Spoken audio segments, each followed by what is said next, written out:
Hello everyone, Assalamu alaikum. I hope that you all are very fine. Dear learners, আজকের লেসনে আলোচনা করব কিভাবে WH what who দিয়ে negative question করতে হয়। যেমন দৈনন্দিন জীবনে আমরা কিন্তু সচরাচর ঠিক এভাবে কোশ্চেন করে থাকি। যেমন কারা রিপোর্ট জমা দেয় না, কারা অন্যের সাহায্যে এগিয়ে আসে না, কারা নিয়মিত ইংলিশ চর্চা করে না।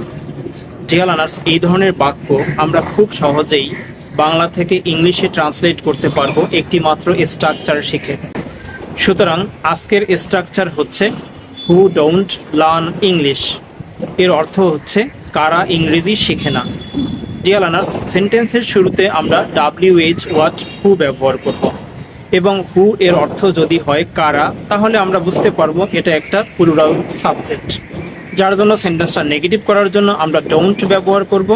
তারপর একটা মেইন ভার্ব ব্যবহার করব, যেমন এখানে মেইন ভার্ব ব্যবহার করা হয়েছে লার্ন, এবং ভার্বের অর্থের সাথে মিল রেখে আমরা একটি অবজেক্ট ব্যবহার করব, যেমন এখানে অবজেক্ট ব্যবহার করা হয়েছে ইংলিশ। ডিয়ার লার্নার্স, এই স্ট্রাকচারের ভার্ব এবং অবজেক্ট পরিবর্তন করে আমরা কিন্তু খুব সহজেই একাধিক সেন্টেন্স তৈরি করতে পারি। সেক্ষেত্রে আমি কিছু এক্সাম্পল সেন্টেন্স ব্যবহার করছি যাতে তোমাদের বুঝতে সুবিধা হয় এবং তোমরাও খুব সহজে এই স্ট্রাকচারের ভার্ব এবং অবজেক্ট পরিবর্তন করে একাধিক সেন্টেন্স তৈরি করতে পারো। যেমন কারা রিপোর্ট জমা দেয় না, who don't submit the report.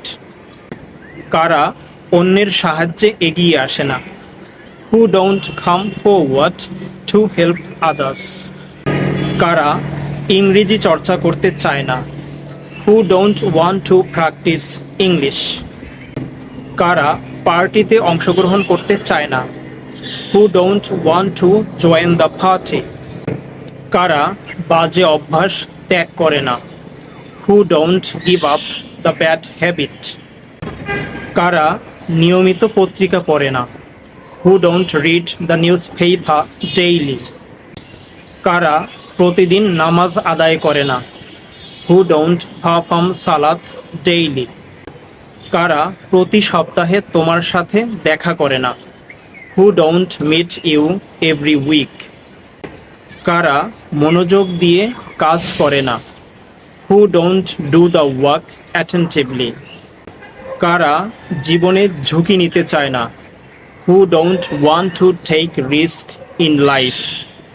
Deer learners, তোমরা খুব সহজেই বুঝতে পেরেছো কিভাবে আমি এই স্ট্রাকচারের ভার্ব এবং অবজেক্ট পরিবর্তন করে একাধিক সেন্টেন্স তৈরি করেছি।